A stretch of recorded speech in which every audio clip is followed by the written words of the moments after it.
अस्सलाम वालेकुम class, Hina हालिदीज़ hair. इस वीडियो में हम देखेंगे OSI मॉडल की फर्दर लेयर्स को।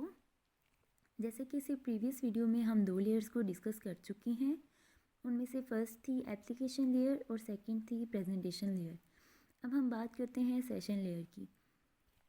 जहाँ तक टर्म सेशन की बात है, तो सेशन का मतलब होता है ऐसा पर्टिकुलर टाइम पीरियड जिसमें 2 कंप्यूटर्स आपस में मैसेजेस को एक्सचेंज कर रहे होते हैं।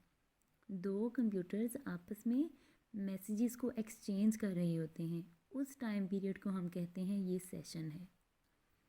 और जहाँ तक बात है सेशन लेयर की, सेशन लेयर 3 टास्क परफॉर्म कर रही होती है।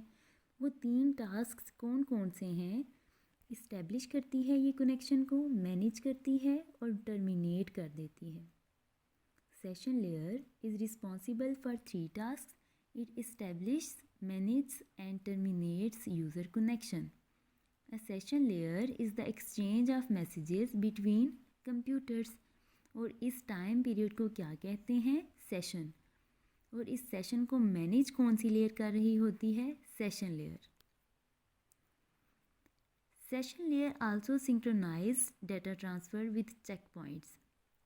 जहाँ तक टर्म सिंक्रोनाइज की बात है, तो सिंक्रोनाइज का मतलब ये होता है कि जो सेंडिंग डिवाइस है, सेंडिंग डिवाइस से जितना डाटा सेंड हो रहा है, रिसीविंग एंड पे उतने ही टाइम पीरियड में डाटा रिसीव होता जाए। ठीक है, इसका मतलब होता है कि डाटा सिंक्रोनाइज्ड फॉर्म में है। अगर रियल वर्ल्ड में मैं इसकी एग्जांपल बोलूँ तो इस तरह से हो सकती है कि जैसे मेरी वॉच पे अभी टाइम हुआ है 8:30, तो अगर आपकी वॉच पे भी एग्जैक्ट अभी 8:30 ही हुए हों तो मैं कहूँगी ये सिंक्रोनाइजेशन है। इसी तरह कंप्यूटर टर्म में भी जो सेंडिंग डिवाइस है, जितना डाटा वो सेंड करता जाएगा उतना ही रिसीविंग एंड पे रिसीव होता जाएगा।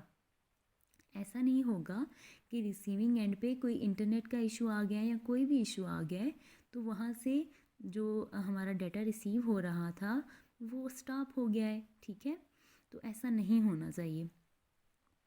If a failure occurs only the data from the last check point is transmitted. इसकी एग्जांपल इस तरह से देखते हैं कि लेट सपोज़ हम इंटरनेट से कोई बुक डाउनलोड कर रहे हैं जो 100 MB की है। ठीक है, वो जो बुक है वो 100 MB की है, वो हम डाउनलोड कर रहे हैं। हमारा जो कंप्यूटर है वो रिसीवर कहलाएगा और जहाँ से हम डाउनलोड कर रहे हैं वो होगा सेंडर। अच्छा, बुक हमारी है 100 MB की। अब ऐसा तो नहीं होता कि 100 MB की बुक एकदम से हमारी डाउनलोड हो जाए। वहाँ पे हमें शो हो रहा होता है ना कि अभी 1 MB हुई है, 2, 3 और इस तरह से 100 कंप्लीट होती हैं। इसकी एग्ज़ाम्पल ये देखें कि 100 MB की जो बुक है उस पर हमने 5 MB के बाद चेक पॉइंट रख दिया।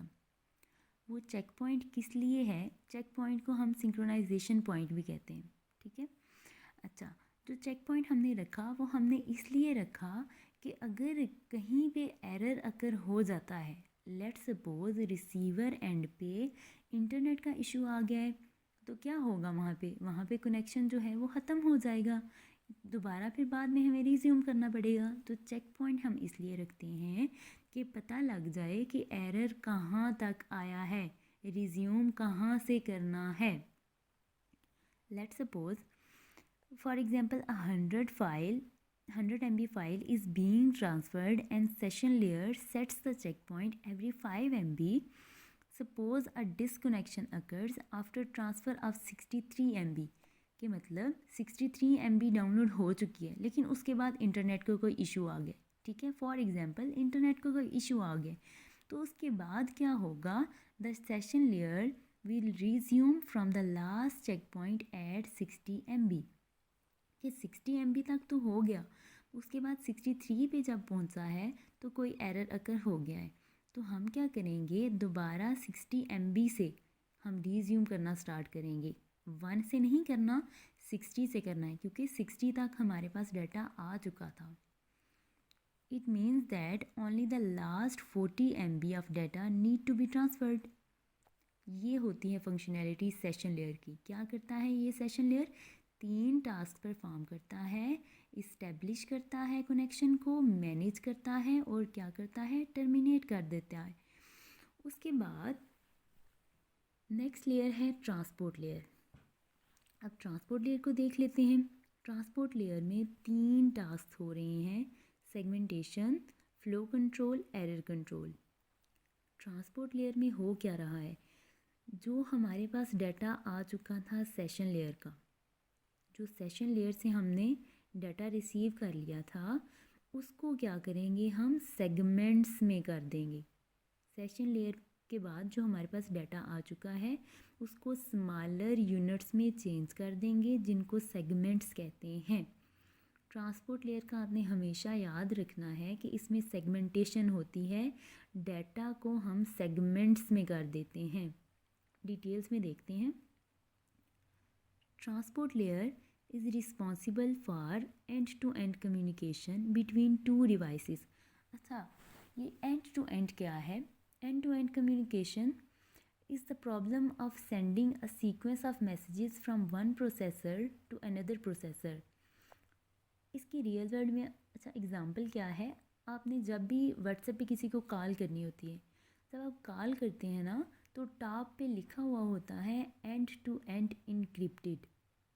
उस बात का क्या मतलब होता है कि जो आपने कम्युनिकेशन बनाई है, जिसको आप कॉल कर रहे हो, ठीक है, वो और आपका जो डाटा है वो इनक्रिप्टेड है, इनकोडेड है, ठीक है, उसको इनकोड कर लिया गया है ताकि जो अनऑथोराइज्ड यूज़र्स हैं वो उसको एक्सेस ना कर सकें।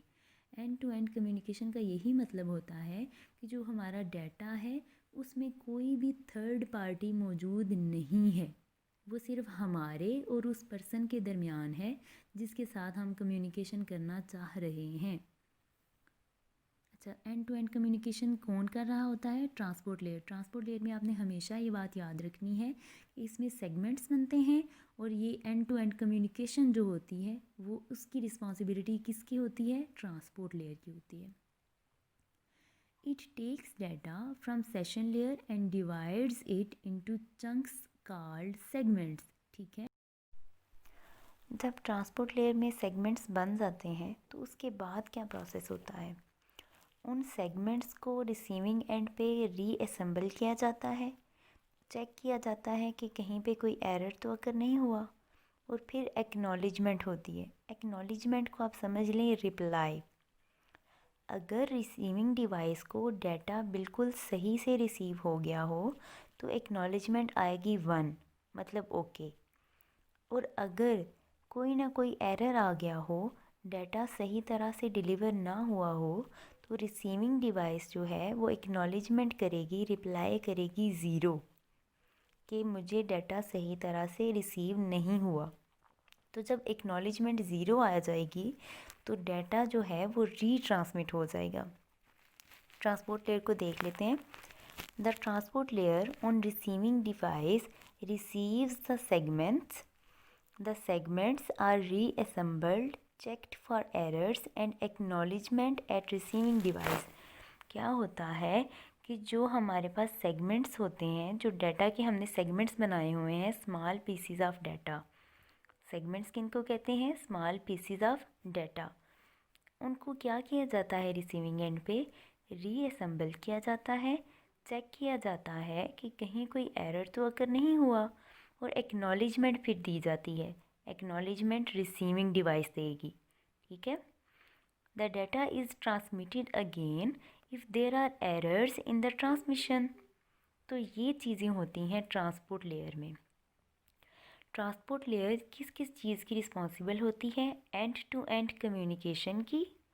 सेकेंड इम्पॉर्टेंट थिंग इज़ कि ट्रांसपोर्ट लेयर में सेगमेंट्स बनते हैं, और फिर क्या है कि उन सेगमेंट्स को रिसीविंग एंड पे क्या क्या किया जाता है? रीअसेंबल किया जाता है, देखा जाता है कि इसमें कोई एरर तो नहीं है, और अगर एरर नहीं है तो तब भी एक्नॉलेजमेंट मिलेगी, और अगर एरर है तब भी एक्नॉलेजमेंट रिसीविंग एंड की तरफ से भेजी जाएगी। किसको? सेंडर को। ये थी हमारे पास ट्रांसपोर्ट लेयर की बात। नेक्स्ट वीडियो में इंशाल्लाह बाकी डिटेल्स को हम देखेंगे।